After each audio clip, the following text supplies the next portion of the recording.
Hey everybody, welcome back to the Vince Miller Show. I, of course, am Vince Miller, sitting here with my son-in-law, Elliott Engen. Good being with you, bro. Yeah, happy to be back, man. This is going to be a fun one. Yeah, this will be great. So, I know you kind of understand the general gist of the show. We're trying to develop it, work on this faith and state idea a little bit. I think this is about our 5th episode. Yeah, 4th or 5th, something like that. Not very far in, so all kinds of fun. I'm the pastor. He's the politician, even though he doesn't like that word politician. Oh, it's such a gross word. I'm the father, he's the son. I'm the older generation, he's the younger generation. And so we're just having dialogues about various topics. Today, I want to talk about living with biblical conviction in a culture of compromise. Darn right, man.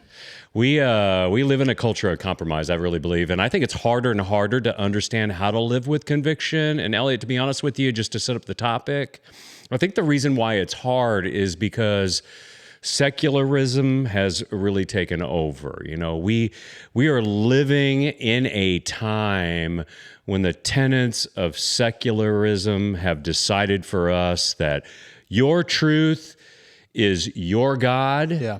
And because of that, if I pronounce a judgment against you, I am the one who's sinful and wrong. And that is a really uncomfortable place for believers to be, is it not? Well, there's no such thing as truth in the terms of society's judgment anymore. You can live your truth. You can be whatever you want to be. And if you don't affirm that, then somehow I'm the bad one. Or celebrate it. Yes, and celebration is so much different than acceptance. Yeah. And they definitely conflate those two purposefully to mandate silence from those who believe otherwise. You nailed it. And that's where all this biblical conviction comes in. How do we live with biblical conviction in a time where the culture is actually wants us to compromise, make compromises in our faith, and be silent, shut up, and sit down. Yep. Just take it. Just accept it. Okay. And churches are probably playing to that a little bit too, right? Oh my goodness. Yeah. I think we've seen this slowly evolving in churches for a long time. So here's my take on that, since you asked. I think what's happened in the church over the last couple of decades is we have played to the culture. We have allowed churches to look more like the organizations of the world. Yes. And less like the infrastructure we're called to be in the church.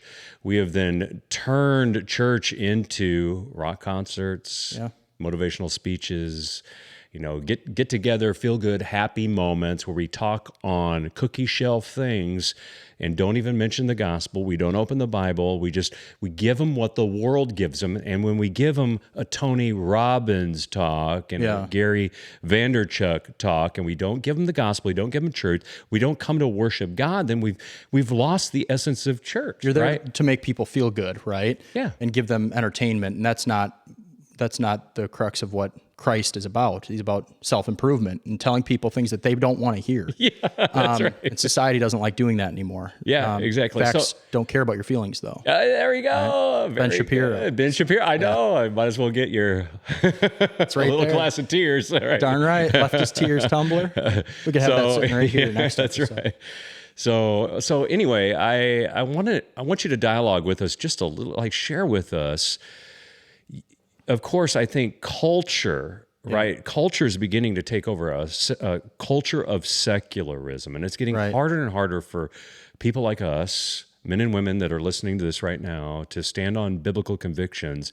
And I think that's getting harder because of legislation. Yeah. So talk to us about that a little bit. Are there places where things are being legislated that are making it harder for us to live by biblical conviction? 100%. And I think ultimately it's two issues that I face that are hurtling us towards that culture of compromise. One, it's weak-kneed politicians who don't want to upset people and don't want backlash. And that typically comes from my own side. It's weak Republicans who don't stand for anything. There's no hill that they're willing to die on. So therefore, forces that oppose what we believe will always win.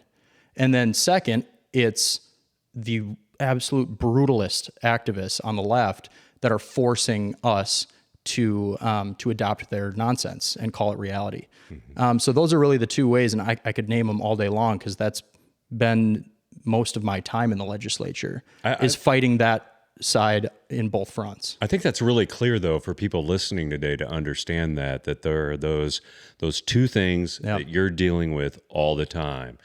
extreme leftists that are trying to push or shove their agenda down the legislative throat, right? Well, and then by extension, down the throats of the entire society. Oh yeah, that's what I'm saying. Right, yeah, right. legislation. So goes legislation. So goes the people. Exactly. Right? Yeah. And you're also saying though there have been too many soft people on your side of the aisle who haven't stood behind their convictions. Okay, so why do you think that they do that? Because I think it's probably similar to the answer on why pastors are not standing up and being strong as well. They don't want to lose a vote, and they think that they are going to lose somebody's vote if they come off as too hard line on a particular issue. But you can't call yourself conservative if you've never actually conserved anything. And, anybody who's been in there long enough, or the Mitch McConnells of the world who've been there for 40 some years, and now we're arguing over how many genders there are. Like, he couldn't even conserve that. So it's sad how just drastic and quick this lapse in judgment has been in society. But it's because of those weak-kneed politicians that continually get elected. And then also they influence who gets the nomination on their own side. And it's typically people who don't actually push back, don't stand for truth. So there's a wave of buckling knees, is what I hear you saying. You get one guy, and you used Mitch McConnell, so we'll reference his name again, right? You like him, whatever. You get one guy who bends his knees for a vote, and it creates a wake behind it of other people who are weak-kneed and standing on their biblical convictions as well. And this has happened really fast, wouldn't you say? Extremely fast, yes. I mean, you've been a lawmaker for how many years? 3.5, but I feel like it really started 10 years ago or so, that we started to see it. And, it took some time for everybody to really recognize how fast and how forceful that movement is from the left. So now that we're actually recognizing it and we're pushing back, some people don't know how to go about that. The weak-kneed politicians now need to come off as hard and strong. So they'll make it seem as if they're fighting harder, but behind closed doors and on that House floor, they're not. Yeah. And then there are those of us that recognize the era that we're in and the age that we're in. And we're saying to ourselves, like, guys, wake up. This is a war. This is an ideological war. And if we don't push back now, we're going to lose our state. We're going to lose our country. We don't want that, obviously. But we're going to lose the influence of God's truth in legislation as well. That's what I'm concerned about. And I will say this, I think, just like you said, that weak-kneed politicians, bow to a vote, right? And then bow to a wake of giving in. Right. I think in the same way in churches, it's butts in seats and bucks in wallets. And you can call those votes too. They're voting with their butt in the seat and their buck in the wallet. And I think pastors cower to that. So I see some of that as well, even in the church. And what the church needs is stronger pastors leading the way, standing on biblical convictions, understanding that once in a while that as we speak truth, it's going to sting. It's going to hurt us as a pastor. It's going to sting us. I feel that way when I read the Bible once in a while. I feel a conviction myself. But if I don't feel a conviction by something that is truth, which I believe God's word is, right? And if I don't stand on that and I don't adjust my life to it, I'm going to adjust my life to any kind of wind that blows along my way. And of course, the cultural winds blowing right now are blowing in a lot of different directions. Well, it's a 10-hour news cycle too. So there is no such thing as truth, and anything can be true all at once. So it throws a lot our way, and we're trying to navigate how society will react if we respond poorly in their eyes to whatever that current thing is, whether it's gender ideology, abortion, go down the list. Yeah. But I actually saw a little bit of what you just spoke on with churches last Sunday. It felt like the entire premise of our pastor's discussion was really geared towards, you guys also need to give to the church. You need to give more money to the church. And I was sitting there and I was thinking to myself, like, I need to have a conversation with him and ask how I should do that, knowing that he's not also touching on the big ticket items that I feel they avoid out of fear of losing people. Yep. And so how would you go about that even? Well, and how would I have the conversation, or both. How would I lead the church? Well, I think here's where the whole thing gets sticky, right? Is I think that the state, that government has has tipped into biblical issues. And by tipped into biblical issues, I mean that they have stepped full frontal into domains that are totally 100% biblical, Yes. meaning life, okay? When does life begin? That's a biblical issue. Yep. What is marriage? That's a biblical issue. Gender, that's a biblical issue. Yep. And I think that pastors, for some reason, have gotten too soft on those things. And I think it began about 10 or 20 years ago when we started to kind of allow the culture of the church to look like the businesses of this world, to look like the entertainment of this world. Yeah. And then it's evolved, kind of like you said, those weak-kneed politicians. Now it's created a wake behind it, that now these pastors are afraid to touch on these issues. So do they know that those are biblical issues and they're choosing not to address them, or do they feel that they're not biblical issues? See, and that's the question. That's the answer. I don't know. I think it's different for every pastor. I think some pastors, number one, don't know that they're actual biblical issues that they should be addressing that will divide the audience. Yeah. I think in some other pastors are pastors that know their biblical issues and are scared to death to address them because they don't know how to address them. Right. That's the bottom line. They don't understand how to address them, or they're not knowledgeable enough in being able to apologetically defend some of them. Okay. And yes, if I were you, I think giving to the church would a precedent to that would be to have a hard conversation about where do you stand on these issues. And I think that's important because we want to really get behind our church. If we're going to give to it, if we're going to participate in it, if we're going to serve, if we're going to worship there, we should understand those things, because if it takes us down the road of an ideology that we don't agree with, then we're going to eventually leave anyway. Exactly. Right? And I think there's probably a lot of people that are feeling this way right now. Like they don't know whether or not they should stay at the current church that they're in or continue to attend even, or where to go if they're not getting that real hardcore, meat and potatoes topics about the issues that they actually care about. I think because there are so many churches that I feel go so surface level and apply everything to some story in their life. And, you feel good, you read maybe 2 sentences of scripture, and then you listen to some music and leave. Yeah. And that's not what I go for. That's why I was frustrated when Charlie Kirk wasn't brought up, or other big issues when they were prevalent in the news. But do you see that changing? Do you feel like there are figures and folks out there who are willing to start pressing back against that besides yourself? Yeah. I mean, that's why we're sitting here today, because I think a lot of people out there want to hear what we're talking about here, that conversations we've been having that they're not having in their church. I do think that if pastors will lean into this season, they will see not only people come to Christ, but they will see a change in their congregation. And I think the people sitting in the pews want us to address these things, even if it stings and hurts. 100%. I think the people want us to address it, and we have to lean into it. So let me ask you, not to steer too quickly away from that talk, because that's a really good one, by the way. I want to hear a little bit from your generation on this. Yeah. Because I think, my generation and older have contributed to some of the bad wake that we're experiencing right now. How does your generation view a lot of these, let's say, weak-kneed pastors and weak-kneed politicians? We'll run with your terminology. Oh my gosh. How much time do we have? We got 5 minutes. All right, I'll be quick. So I feel as if our generation has been the guinea pig for all of these leftist, brutalist activist, mandates and new lines of thinking that they've introduced to us and then forced us to abide by. And it's been so sad to watch. Like, I have friends and peers of mine from high school who I can no longer call the same name or call him a him, or else I'll be ostracized and told that I don't like them anymore. It's because our generation had to deal with all these policies. We had to deal with all the push that society has put on us to just put up or shut up. And that's largely because of, in my eyes and in a lot of other folks' eyes, because other generations didn't stand up for us. They allowed us to go through this. That's good. And really didn't address the big issues when we were going through them.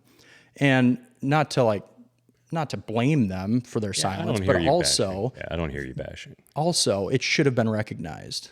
And it could have been, because it's on social media so much, it's past their time. It's things that they're not seeing when they're happening in a classroom or in social spheres and circles that they're not a part of, it was pretty evident, I felt like. And the failure to act really does bother me quite a bit. But I'd be curious to know, like, what do you think that was that led other generations to their silence? What made them compromise, or were they just not aware of it? And I think the conversation we're having right now is really good. Yeah. And I didn't feel you shaming. I didn't feel like you were shaming an older generation. I think you were just explaining kind of what you went through, and I think that's good. And I would say this: I'm sorry that you had that experience from an older generation to a younger generation. I think there's younger generations listening right now who probably need to hear that. At the same time, the answer to your question would be, I think my generation and older, just got drawn in by consumerism, materialism, and selfishism. I mean? And every generation has that to some extent. To some extent, but I think, the older generation just thought, I'm going to work really hard, retire, and detach. Okay. Yeah. And that's what's irritated me about the older generation is I feel like they're very detached from the younger generation because. Makes sense. So here's my. I don't know if I want to call it an issue with the younger generation, but here's what I've observed. Yep. Is that your world is moving so fast. Yes. I have a hard time keeping up with it, man. I actually get that because I feel that way too. Yeah. And I think that there's this overall sense of just disorder and chaos in most people's brains who are maybe 28 and younger. Yeah. And that's because of phones. That's because of social media. Right here, It's because we live on that quick news cycle where there's so many different topics that you must pay attention to, understand, and then form an opinion of so quickly. But it seems as if the folks who are simply glued to Fox News, MSNBC, or read a newspaper for their day-to-day updates, they're so far behind that they don't necessarily know how to approach these things by the time they're already out of our mind.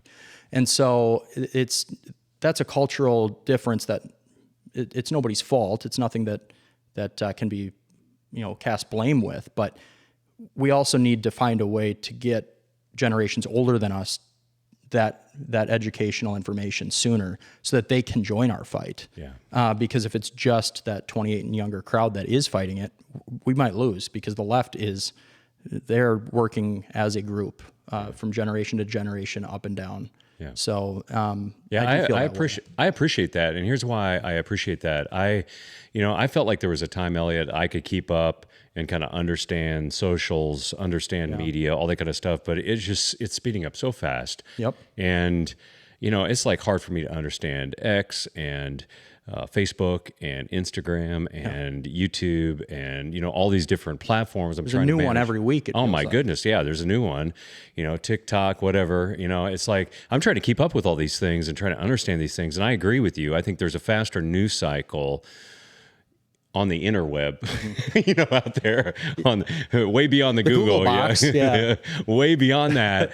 Where I am getting daily information, taking it in. I'm not just paying attention to the popular news cycle anymore, and I'm trying to reach beyond it. But still, I think one of the things that I've grown passionate about, Elliott, is trying to find ways to reach down to a younger generation and lean into it because I do see a detachment. There's a clear detachment of older generations from younger generations right now. And we can't, especially biblically with believers and Christians, folks, we need to lean into each other, even if we don't understand. And it just begins by building a relationship. How in the heck can you impart your Christian values upon them? You can't. And you also can't do that with politics. That's right. One of the things that really frustrates me about conservatives that I've heard from in older generations is they'll say, your generation doesn't want to work, or your generation is lazy, your generation's entitled. And what I'll tell those or people with those beliefs is we are exhausted. We are working, many of us. We're also looking for meaning and purpose in a world that really has taken it and stripped it away. That's good. If you want to be a baker and you're an amazing baker, for example, can you start up a shop on Main Street right now? Or is Costco, with better tax subsidies, favorable from a government that enables that? Yep. Are you able to go and access capital? Are you able to take risks and potentially be out tens of thousands of dollars after going to college like we were told to by older generations and getting a useless degree in underwater basket weaving studies that doesn't translate to money in our pocket. Yeah. What's the average or median home price in the year 2025? It's $432,000.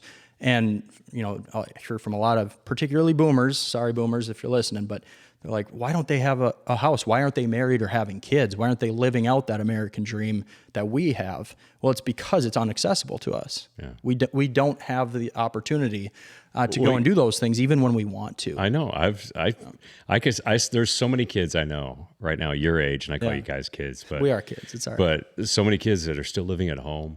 Yep. Living in rental properties, very, very modest living, working paycheck to paycheck, hour by hour, trying to figure it out.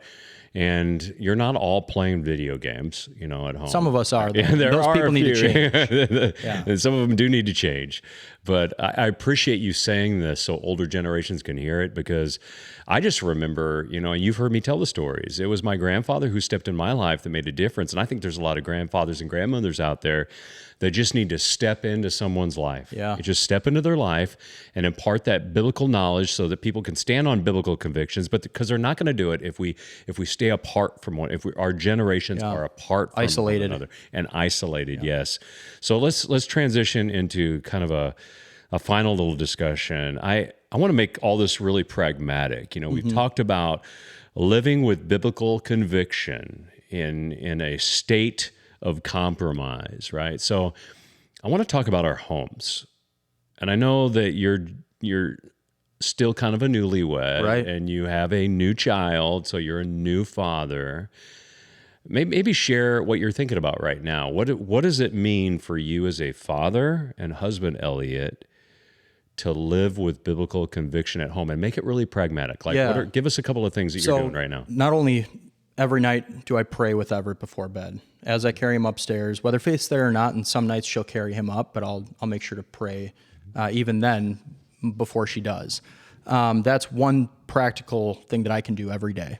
And it's a great way to end the day with him too. He loves it now. But I also have to be cautious about what we're introducing to him in a world where Netflix is pretty accessible, even by grandma when she watches him on Tuesdays, and can turn on any show that he seems attracted to. But what you don't know is that Coco Melon also is pushing gender ideology, but at a younger age and for younger audiences, so that they are then exposed to it and accept it wholeheartedly once it's pushed to them in a school.